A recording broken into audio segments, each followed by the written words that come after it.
Hello and welcome to TableTakes, presented by Gen Con. I am your host, the Mike Robles, joined this week by Tifa, Emma, and Christian. They have returned. We're all here. We're back. Thank you for clapping. I'm out of the void now. The prodigal children have returned. Emma is back. We thought Boston tried to keep her, and we said no. We actually sent a giant fishing pole to hook Emma and just brought it back. I mean, it took a week of us just reeling.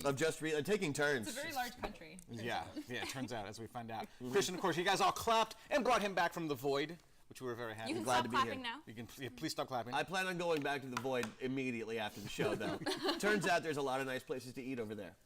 Well, there were so many people that kept clapping. They've got sores on their hands. They got to go to hospitals. They're clapping so hard to bring you back. We're not paying for those bills, by the way. That would explain all the bleeding palm jokes on my WrestleMania show yesterday. I thought it was something else.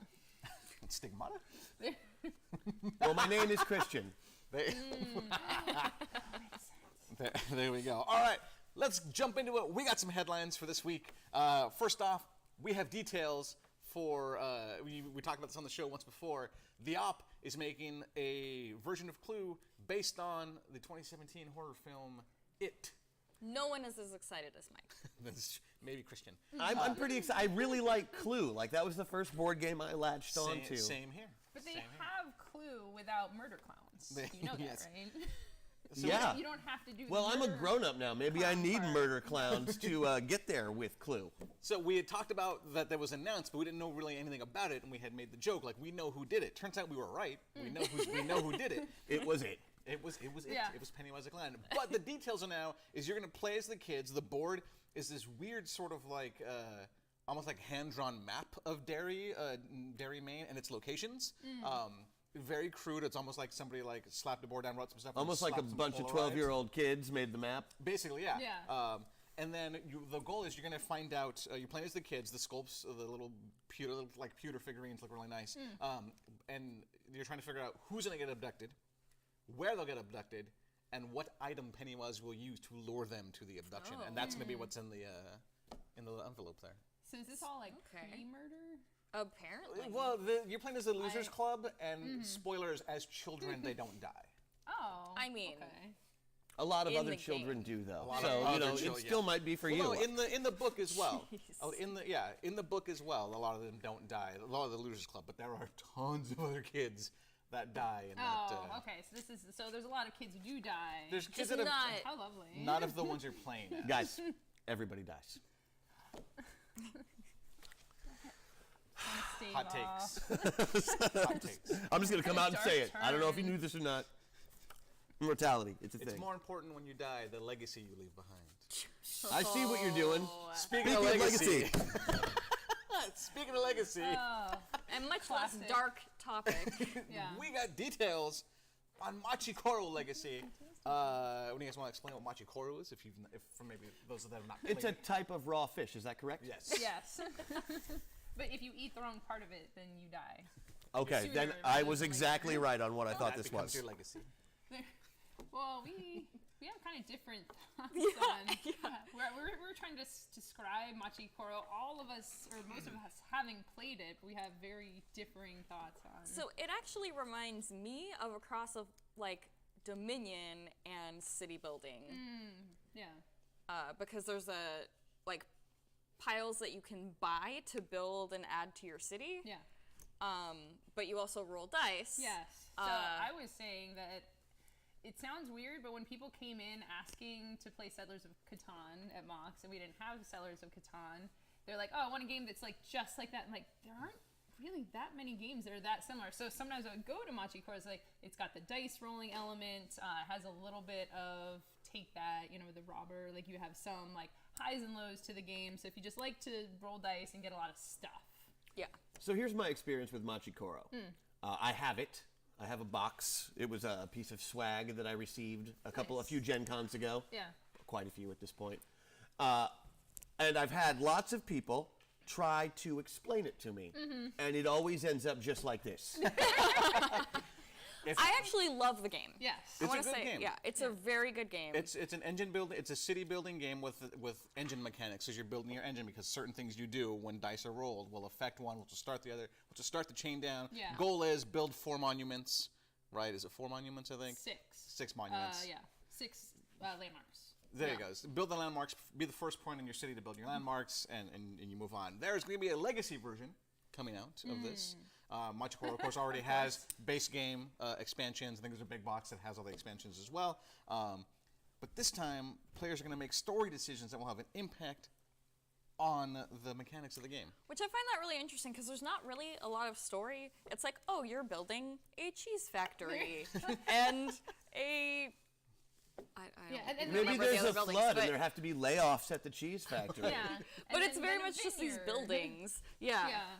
You have to A bring in a field, new a wheat cheesemonger field. from another city in order to rebuild the factory. And Some super curious. he's got a dark past with the mob, you know. Drama.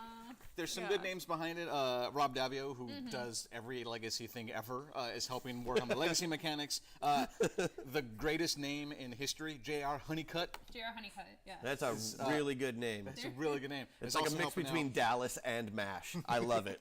Also an amazing human. And then what I think is really neat is it's going to be overseen by Machi Koro's original designer. I'm not going to try to pronounce it because I will butcher it. But they're going to have new artwork from the same artist. From the same artist, which is really cool because I already love that sort of like Art Yeah. Deco flat style, almost like 50s-esque flat style mixed with the Japanese culture in Machi Koro, and I'm very excited that we're going to get new art for this. It's very pretty, very evocative. The box, even on the shelf or the table, is just like, I want to play that. Yeah. It looks like candy. Yeah. It's it's bright and colorful, and I think it like fits the theme really well. Yeah. So. And Emma, you've got questions. Well, so we're talking about legacy games, Yeah. and we've talked about legacy games before, and kind of the range, and also how a lot of times publishers will get into the legacy vibe and get very excited about this idea. It's like it's a one-time experience. Yeah. You will do this one time. You will tear up the cards. You will Yeah. destroy the things you love.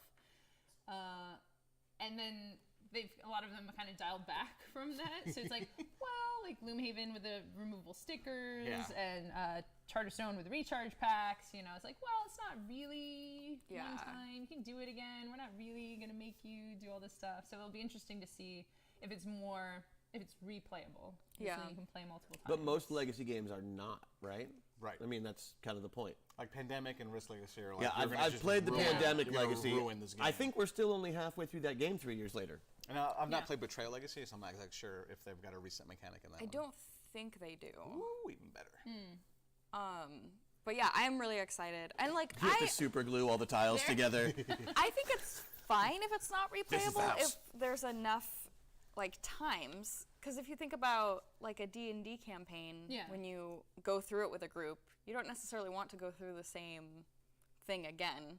Yeah. Or it could be interesting with packaging everything like that. I think it was the 1001 Odysseys or something. They had like the save point for it. So maybe it's more like you're building your city. Oh, right, yeah. You're going to put it into a thing. So less about like ripping up. Because I don't really see how ripping up cards or things. Maybe adding cards to the game. It would be cool to find out. Yeah, I'm really What's excited based on the to see mechanics, that. so it's like maybe you add more dice, or maybe you have different dice. Maybe the thief shows up. Maybe you have your toddler run through the room screaming, knocking over the board. Okay, guys. So it comes with a toddler.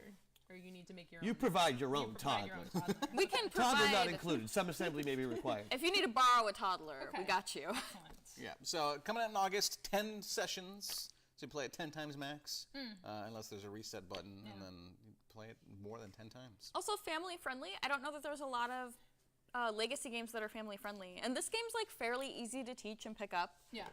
So I think that's a cool aspect about it too. Sorry, when I'm looking at our producers, there's a lot of chatter happening right now. Everything good? We're good. All right. Making sure that note has been taken. By the way, we are good. All right. Sweet. Moving on. PlayFusion, makers of Lightseekers and Warhammer Age of Sigmar, are going to. This is kind of amazing. There's a lot. They're throwing a lot of money behind this game. They are offering a total $100,000 in prize money for Age of Sigmar champions. It's going to be this whole thing. You can play it out at a whole bunch of different events, and if you come in first place, you get a lot of money. And And this is 20K for of that. the trading card game. This is Yeah. for the trading card. This is game. for the trading card game. Yeah. But you can scan those cards, put them on and play the phone version. So it's not like a winner take all. You get this $100,000. They've got events happening all over the country at different times. Obviously, $20K at Gen Con. $20K at Gen. $20,000 if you win $20,000. this Age of Sigmar at Gen Con. Just to let you guys know how big of a deal it is, at Origins, it's $5K. Yeah. At the UK Games Expo, it's $5K. And then at 12 other city championships throughout the US, it's $1K. So you want to make that big money, you're going to Gen Con to play some Age of Sigmar. Right. And if you win, you'll be able to pay for your room at Gen Con. I like your earlier joke where if you win, you'll be able to buy that army. By the army that you just played. Now you have two. So this, playing the trading card game, you'll actually be able to go into Warhammer and buy You can start buying miniatures, right? And really delve into the game. Play the miniatures. I think it's, and you had mentioned about the 100,000. Whenever I see that, I'm like, oh, I'm gonna get $100,000 because in my fantasy brain, total. I am winning this tournament. All of the tournaments. All of the tournaments. But yeah, it is spread out. So I think that it's a good number that you think 100K and then you think Age of Sigmar and you connect those in your mind and this is a money-making opportunity. If you haven't checked it out, there is a free-to-play game on Android and iOS that you can check it out and play and learn it that way. And then if you want to buy the physical cards, by all means, go and check it out. Just in case you need an extra game to play. There. Yeah. On your phone. On your phone. I got it and I thought it was really neat. Nice. It's definitely an interesting, unique. The way they use, if you played Lightseekers, the way the rotating mechanics works, instead of having a board set out, you essentially have 4 columns, and you fight on your columns, and then the way the rotating works, it's done really neat. It's cool. I like the the mechanic a lot. Adventure Time card game. Yeah, it's kind of like Lightseekers is cardboard. that game that's going to be bigger than Magic, right? That is correct. Okay. That's what I've heard. I like Lightseekers. I like Lightseekers. I love the characters. Do you like it better than I Magic? Definitely not. Okay, well. Can we take a minute and talk about that War of the Spark trailer though? Did you see that trailer? The War of the Spark? No. Oh, you guys gotta watch the trailer. When did it drop? PAX East. It is the best Magic trailer that's ever existed by far. Oh yes, I did see it.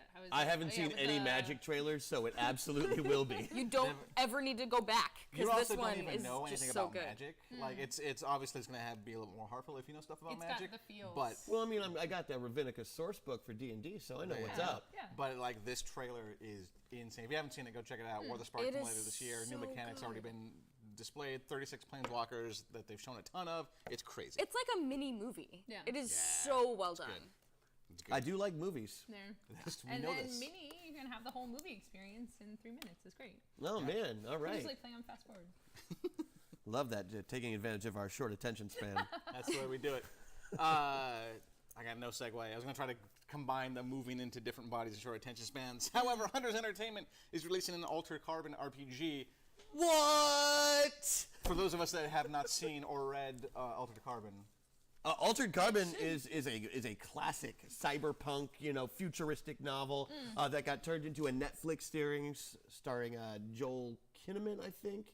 The guy who played the Major in the Suicide Squad movie that none of you watched.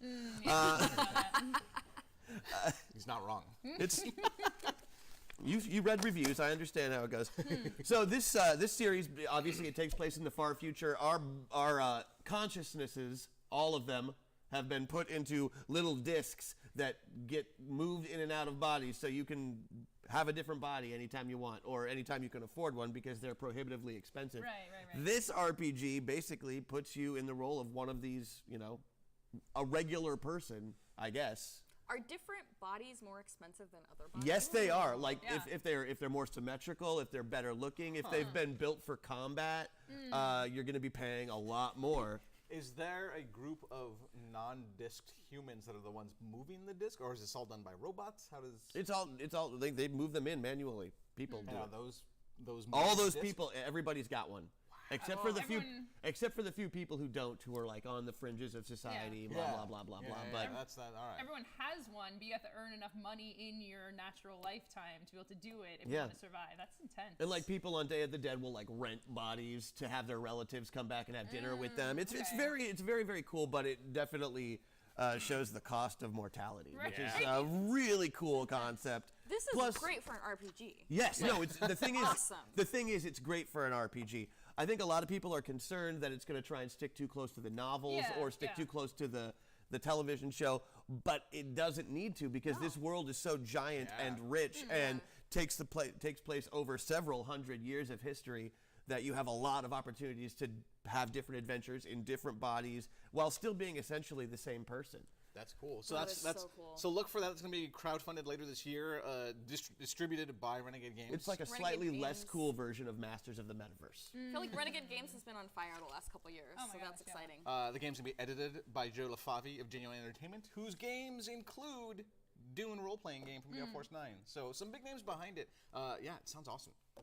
Yeah, I mean, that's something like you had mentioned. I haven't done a IP role-playing game before.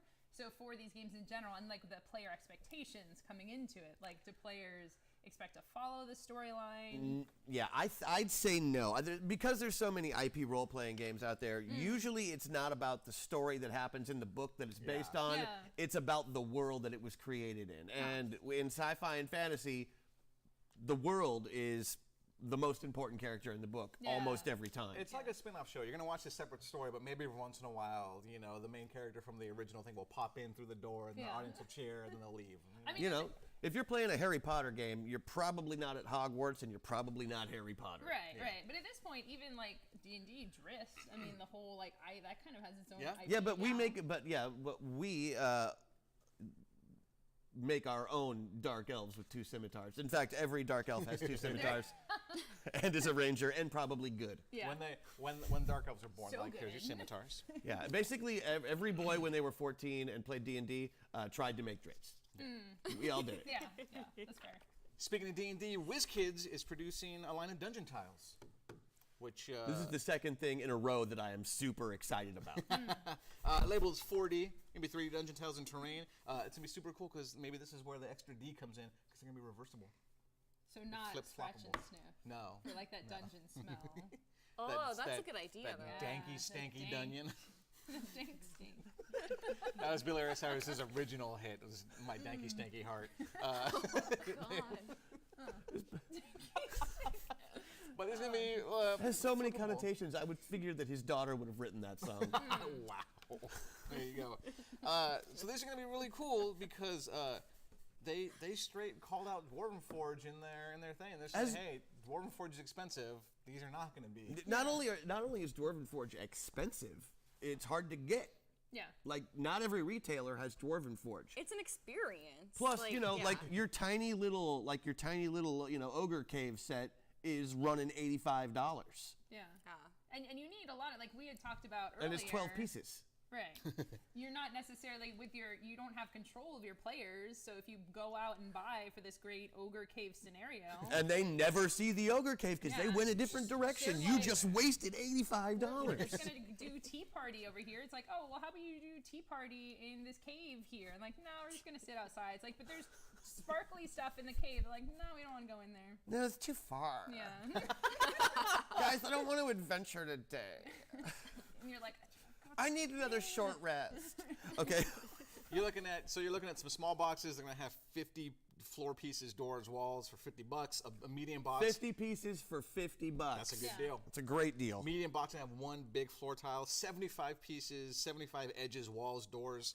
That's $100. Where's the Tifa-sized box? Probably the medium box. Depends on. I mean, it says one big The floor tile. medium box, We don't know yeah. how big that floor tile is.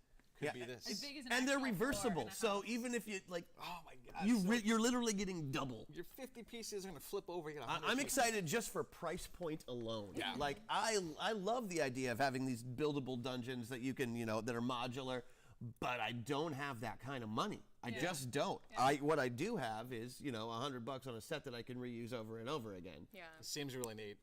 I think I'm interested to see the use cases for this. It seems for a convention, if you're going to go set up, have a thing, have a really big table. Because for me personally, in the role-playing games I've played, it's all been Theater of the Mind. Like, I haven't played Yeah. with minis. I've seen people with, like, a gorgeous phoenix on a table. I'm like, I Yeah. kind of want to do that. But it's also, like, small apartment where I'm going to store this. I could see it being good for retail stores. I was thinking that. Like, Yeah. And have some the- combats in some games really require the use of minis, Yeah. just for the GM to get his point across on, like, how, this is what the battlefield looks like. Yeah. This is where they're coming from. I mean, it makes a huge difference if you can see it visually in front of you. And sure, your GM can absolutely draw a little picture on a piece of paper and say, bad guy here, bad guy here, bad guy here. Yeah. Or you can have this great setup that like brings you into whatever horrible place that you are visiting, and you've got to. This is gonna be really good for someone like Derek, who runs a lot of series. He runs a lot of games for kids. Some of the kids like, no, I'm not behind that tree. Derek's like, yes, you are. You stop lying to me. I see you behind that tree. He's like, no, I'm bigger. I'm bigger than the tree. Yeah, I moved. See, I moved over here. I moved. Well, when did you move? I don't want to adventure. But I think it's a really great thing for stores, especially if they're trying to get new people into RPGs, because if you have some people playing an RPG in your store, it's way more interesting if they see like this giant area. Yeah. Oh my gosh. And can like sort of be like, oh, what is going on with that like big dungeon over there? Like, Whereas like if parents come in and like they want to get their kids into D&D. They see that big dungeon, whereas like in the 80s, when the parents walked into the store, they see the kids sitting around the table, talking about what they're doing. It's like, okay, well, that guy's obviously a Satan worshiper. Imagine parents walking in and be like, that bearded dude yelling at my kids. And now we're on to the headline that had us all very confused, and then all very saddened when we realized it was not the same person we all thought it was. I disagree. I say it is. Chaosium is going to acquire the 7th Sea RPG from John Wick Publishing. And we all thought John Wick was something completely different than who actual John Wick was. I didn't. I mean, John Wick, 7th Sea, obviously somewhere in those 7 seas. He lost his dog. A kraken killed the dog, so now he's just going to get revenge on the sea. Krakens. Yeah, revenge on the sea. Vengeance. Davy Jones' Hurt Locker. Yes.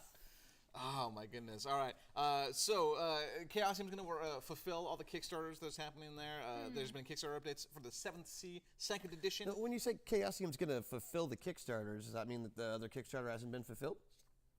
My assumption is they'll fulfill, like they're going to help with like the shipping and the sending out is my guess. It sounded like the transition was a little unexpected. Yeah, there's been some restructuring within that company in the last year, and I think that maybe put them behind a little bit on orders. So this is nice because it at least, hey, oh good, I am going to get that thing that I paid for. Yes. Yeah. I think that's what we mean by fulfill. Is they're just going to be like, oh, this hasn't been shipped out yet.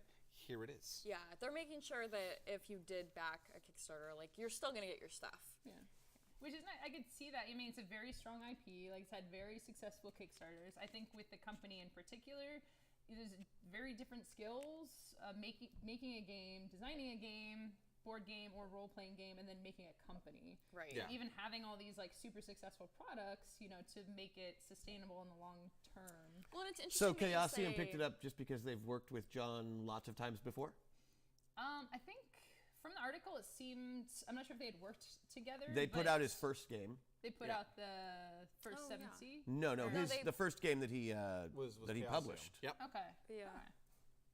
So it's a good relationship, like had the established relationship, kind of coming back into the fold. And it seemed like he was happy with the situation based on the article. Yeah. He was glad to be working with them. They had a lot of history. He'd been very excited about their games for his whole game playing career. Yeah. And I mean, happy about working with them, and like he kind of had to get somebody to help him fulfill this Kickstarter stuff.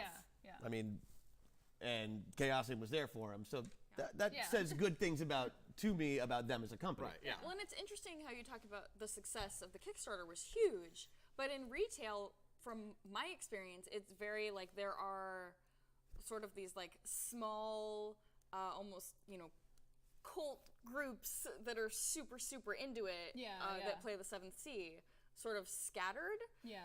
But overall, it's like the Kickstarters where the success was really seen, and in retail it hasn't been as big.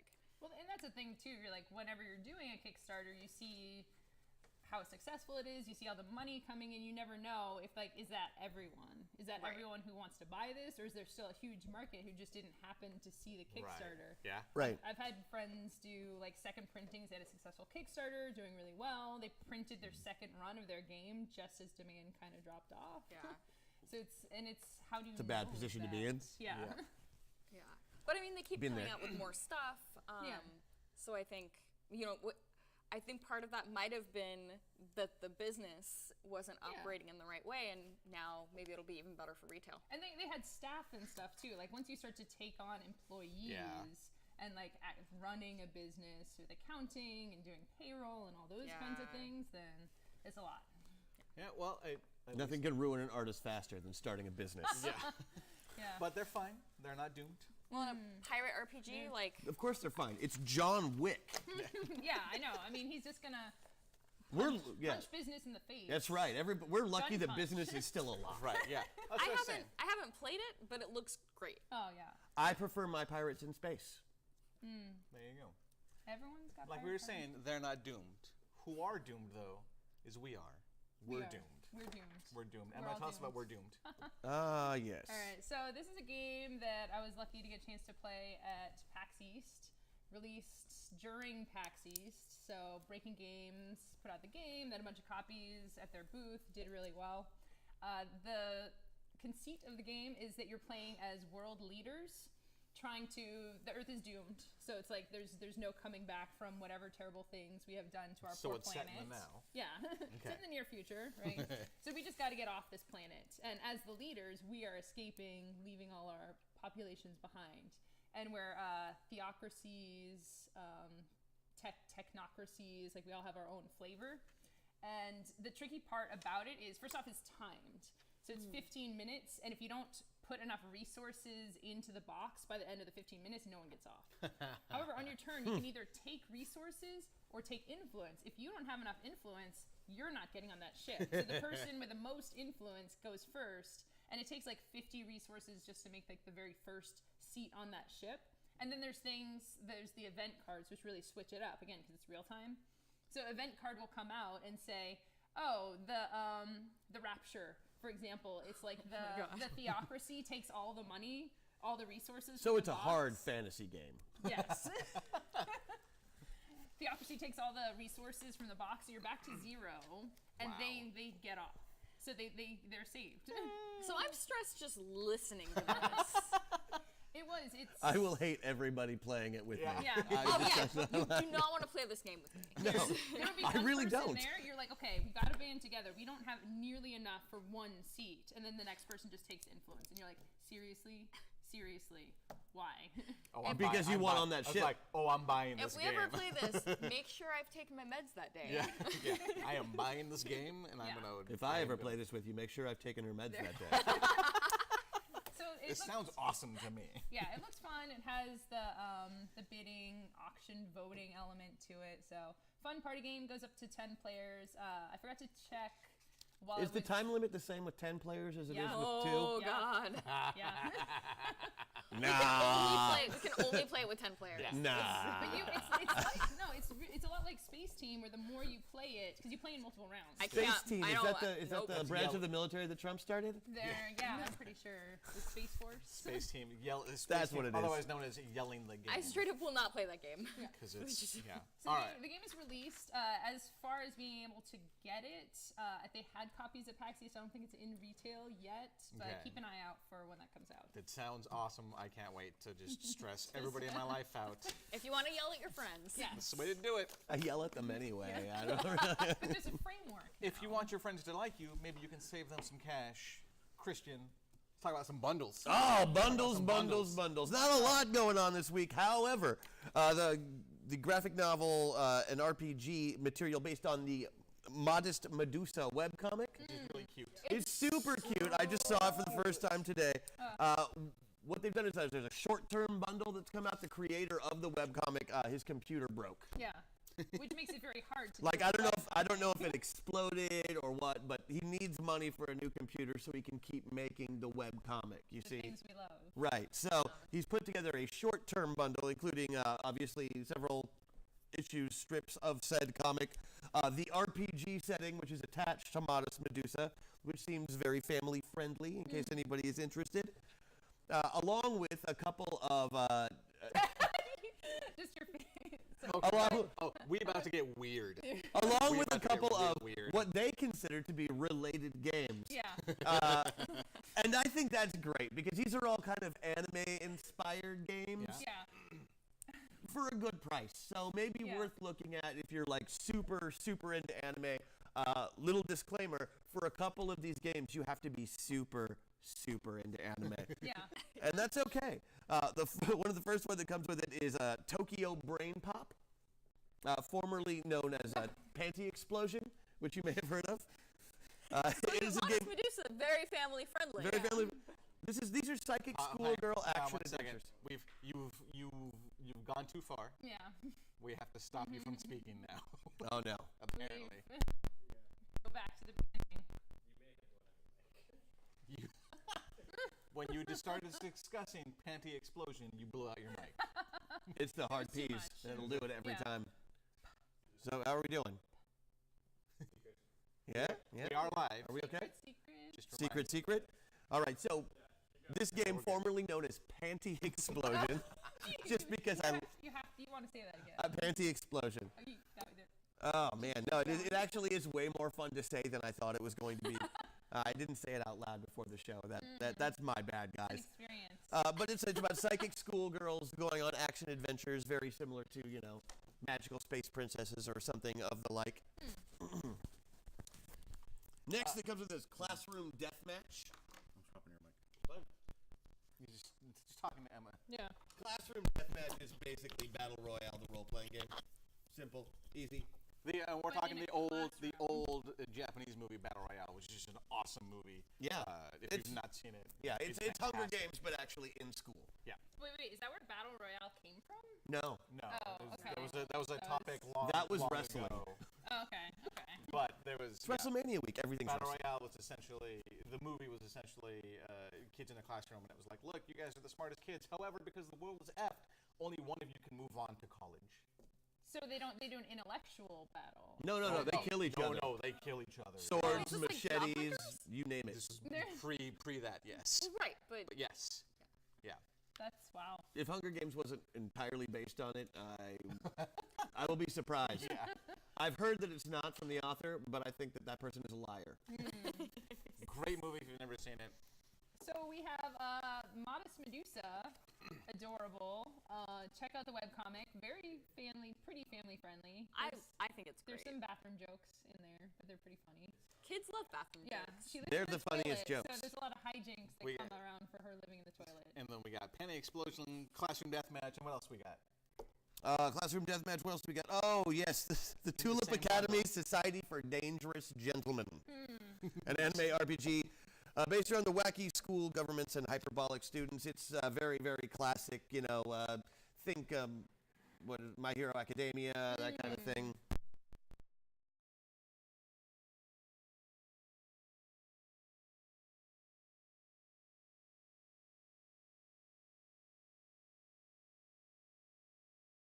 I'm disappointed with all these weird wacky things. We didn't get Assassination Classroom. Have you ever We seen got that? Panty Explosion. Have you ever seen Assassination Classroom? It's essentially an alien is the teacher, and the whole goal is the students are trying to kill the teacher, but he can't. Like, he's too good. And that's the whole thing, and it's amazing. It's actually really well done.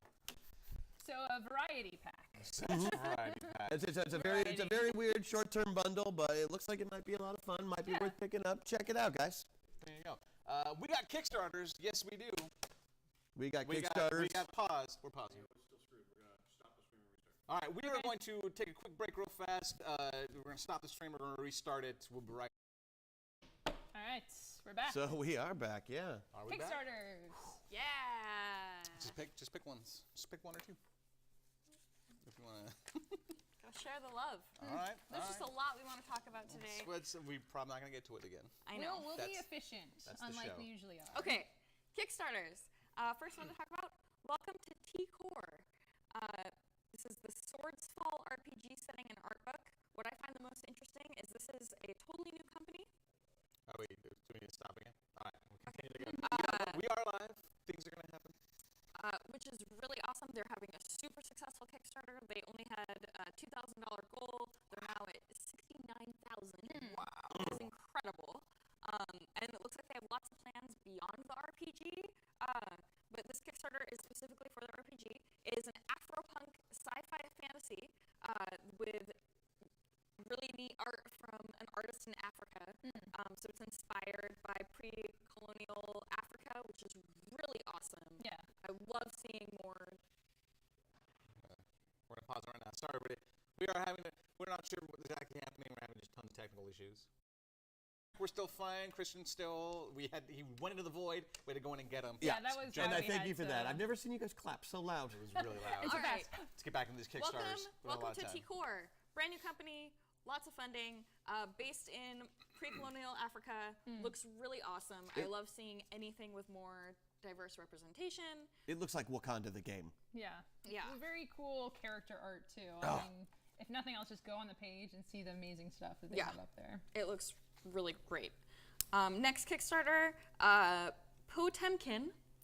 This looks interesting to me because it's a drafting game with bluffing elements, which I can't think of another game that combines those two things, but they're both features that I enjoy. What I was really excited about is Potemkin Empire was a thing that actually happened. So as the Empress Catherine the Great is taking a trip down the Dnieper River in Russia, probably how you pronounce that, they want to impress the Empress with the scope of her empire. So they actually build fake cities. So this isn't the Wild West where they just put a facade, which was what I thought at first. Yeah. But they build an entire city for her to see, and in the actual historical event, they would take down the cities and then reconstruct it further up the river. Apparently, the river is very slow. So they just rushed it up there and make another one. So you're like, oh, look at all these cities Dude running dotting down your with, like, empire. Building a fake town. You gotta love it. Yeah. I can just imagine like dudes running with like a That spire. is such a cool historical fact, and yet Yeah. that's not what we remember Catherine the Great for. Weird. There. Get off your high There's horse. there's a lot of things. I'm excited It's for the swinging real low. I'm there, excited guy. for the mechanics, Yeah. like to see how that's gonna play out. Okay, next, Humblewood. An adorable campaign setting for D&D. And actually, it's not just adorable, it's actually very pretty. Yes. The artwork we were talking about could be for anyone, because there's like, it's very fantasy-esque, with woodland creatures. The owl in the night is like the cutest thing. He's just like A baby owl as a paladin is pretty much yeah. the cutest cute. thing. See, I would like to say, like, it's a well-known fact. I like cute things. Tifa likes cute things. Some people aren't as into cute things. They see a cute thing and they're like, oh, that looks dumb. I don't understand these people. But even if you're not obsessed with adorable things, there's a little bit of stuff for everyone in here. I think it's gorgeous artwork, Yeah, honestly. Like, it's really nice. And it really ties into the anthropomorphia. That's You made it sound like a disease. Good job. it's very popular. I mean, Root, I think, really came off of that. Like, just Yeah. the Sure. animals as characters. Redwall, Mouse Guard, all that stuff. The Yeah. minis look really great. Yeah. But this is just a D&D setting where you play as cute little animals that have character classes. Which, who doesn't want to do that? I want to do that. Yeah. Right? And it seems very rich too, because like they have their whole own world. There's like I would be the different- biggest, dumbest Saint Bernard ever. They're- they have, I'm like, a their good boy. villains. You'd be A lawful boy. good boy. You'd be Beethoven. A lot I want to be a lawful good boy. It's cute. Okay. Speaking of minis, Whoa. Oh, I'm the opposite of the spectrum damn. here. Yeah. yeah, not Less adorable, but amazing. Yeah. Super detailed, and I mean very like intricate designed dragons of the Red Moon. If you like dragons, And who doesn't? yeah. They eat owls. So these Except nice, for Owl Paladins. nice sculpts, including a feathery dragon. So you know, a little more maybe historically accurate dragon. And so these are grid like gargantuan size, so they're the full Yeah. 200 millimeter giant. As a pitiful American, I had to have Google do this math for me. 200 millimeters is about 7 inches. Yeah. So That's the this says table, the number of that's- squares that you're gonna be taking up on the Yeah. board is Okay. what's important. yeah. So Yeah. these are good size. Yeah. So maybe the box with 3 of them, I might be able to fit in. Well, and then they've unlocked more. So if you buy the big box for all the dragons. then Plus, you can I'm fit. born year of the dragon. There you So go. Oh, really, nice. I think you just need to Sure, get a sure. dragon Make for it all about you. Well, what's interesting also is in this Kickstarter, you can back at a level where you can get the STL file to 3D Yes. print the dragons. Yeah. Yeah. So you can. So if you're like, That'll save you a bunch on shipping, but cost you a bunch on materials. It's right. It's, Yeah. what it's like if you don't want to buy, if you don't want to be like, I don't have room for these, I'll just print my own. Mm-hmm. Well, I'm pretty sure for one dragon it's like $80. Yeah. So if you do have access to the 3D printer, then you might be able to do it. But there's also really cool looking dice. So, Yes. I mean, See, they just put dice in it, you know. For those of us who are like, I'm not sure if mauling on the dragons is like, oh, here's some really cool dice. I'm like, I do want those. I want to see the the feathered dice. one. They have a feathery dragon, and Yeah, I it really looks want to see really it, but I cool. haven't seen it yet. I want to 3D print my own, but then like day glow color. So it's like you've got like the giant neon green dragon. This is a radioactive dragon. And this is an important question. I don't go into that dungeon. You mentioned like more historically accurate dragons. Did dragons and Yes. birds were dragons feathered? You know, it's like the dinosaur arguments. Did dinosaurs have feathers? No, they were Dragons- pretend. Dinosaurs were not pretend. Just because they're pretend. What?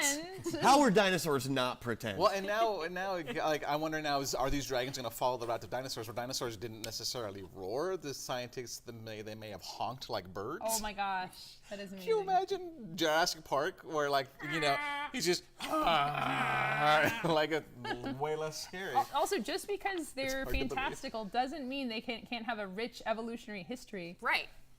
Yes, but we understand that it's all made up, right? Nope. I mean, No, I Dragons are real. mean, have you been everywhere?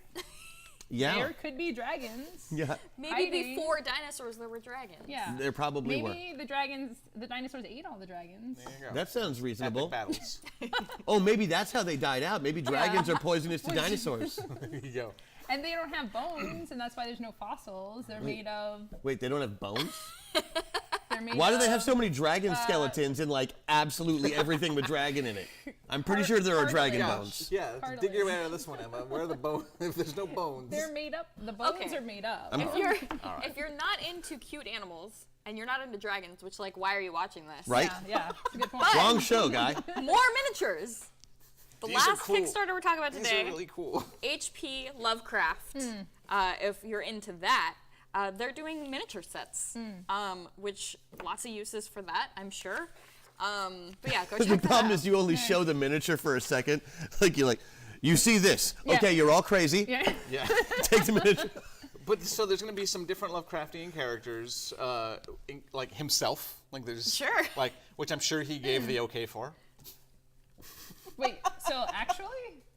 No, H.P. Lovecraft? I don't. Yeah, like there's going to be an HP Lovecraft mini. There. Does he have like a little white hood and a burning cross or something? There. Yeah, who knows what he has? Well, they mentioned the painting and collectability of Too it, soon? and I think that's an important thing to consider as well. Like the same with the dungeon tiles. Like these can also be toys, or like they have a broader audience. Yeah. You don't have to use them as the game gods intended, like But there for my are- role-playing game. But there are like multiple RPGs that these would be great for. Yeah. Yeah. Including Call of Cthulhu. Right. Yeah. Yeah. Well, didn't we say there's also like some redneck backwoods forests, like mutant people that we can use? Like those can be anything. They're- Play vampires. Are you Yeah. talking about my hometown? Yeah. Oh, you're talking about my hometown? yeah, same. There you go. So that's it for Kickstarters. All right, we're coming towards the end of TableTakes, but before we go, there's a small announcement. This is our last show for Tifa and I. We've had an amazing time being on the show. Unfortunately, sometimes being an adult means that you have to make decisions that you would rather not want to make, and that includes the two of us having to walk away from the show, which is really disappointing. We have had an absolute blast with the show, and a huge thank you to Peter Atkinson, Kristen Jensen, Derek Gooder, of course, the wonderful brand new production staff we got going on here, making Yeah. all these cool graphics and being in the chat. And I hope we can and still Gen come Con. visit. You can, know, you can come visit anytime. Yeah. It's not up to me, but absolutely.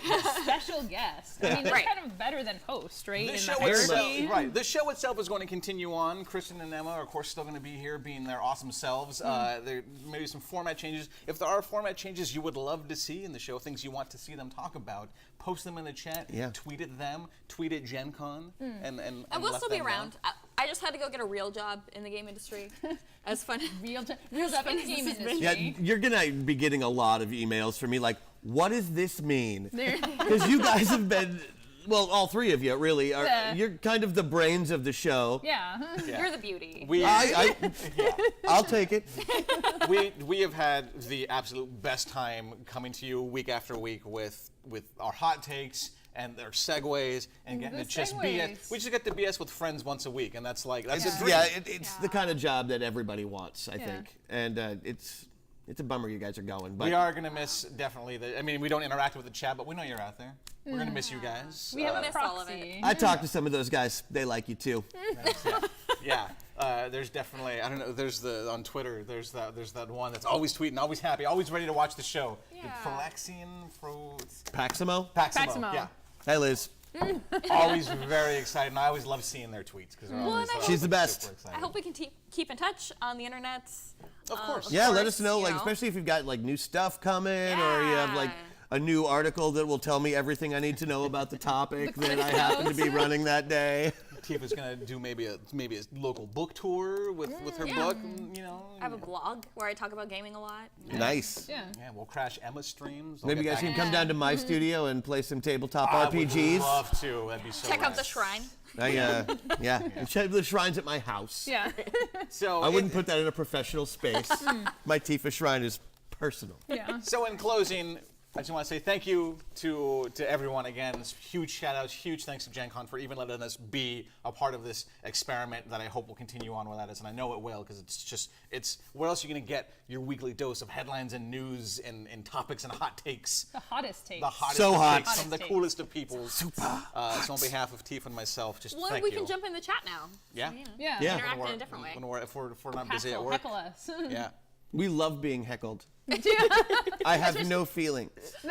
But we have the heckle filter, so we don't see I it. don't know if there's any other parting words you would like to say. Stop calling Derek the heckle filter. I mean, I guess make sure you find us, on Twitter, Tifa Robles, and you can also go to tifarobles.com to find out whatever I'm working on. Yeah, where can they find you guys on Twitter if they want to, or on the Don't internet? forget about us. We don't matter. There. You can find me at Crash Jackson on Twitter or Christian Doyle on the Facebooks. I'm at Emma Larkins pretty much everywhere. Doing the Twitter stuff and also my streams. People are getting really excited about making board games live. So cool. people like that. So if you want to check that out, also on Fridays I do fun Magic the Gathering arena streams and try to be a little bit silly, although it's hard now because of all the control decks that are kicking my butt, which makes me sad. But we do what we do. And you can find me across all social media. I'm just at the Mike Robles, basically anywhere. For the last time, thank you and keep playing games, everybody.